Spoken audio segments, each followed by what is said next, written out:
कि मोर भगिया के मनाई दाए भैरवना मोर जोगिया के मनाई दा कि बात मोर रे मनाई दाए भैरवना कि बात मोर रे हो बात मोर रे मनाई दाए भैरवना कि बात मोर रे गिरी बनाई दा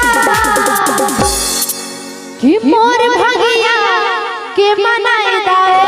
भैरवना मोर जोगिया के मनाई दा। आइए सबको ताली के साथ कहेंगे क्या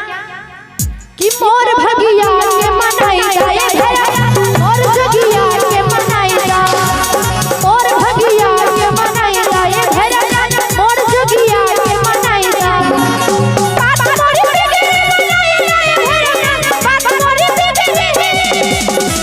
बात मोर बिगड़ी मनाई दाए भैरवना बात मोर बिगड़ी मनाई दा मोर भगिया के मनाई दाए भैरवना मोर जोगिया के मनाई दा मोर भगिया के मनाई दाए भैरवना मोर जोगिया के मनाई दा।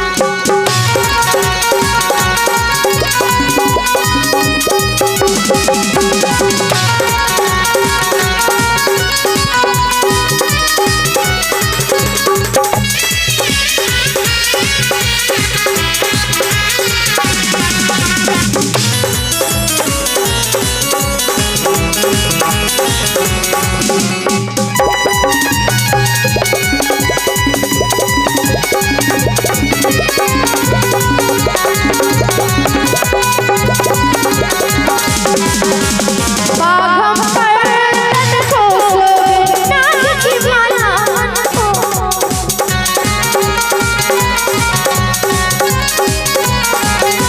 बाघम पर्वत पर सोए नाग की माला मन को भभूत मेरे सवार कर त्रिशूल डमरू हाथ तरती है मैल के काटी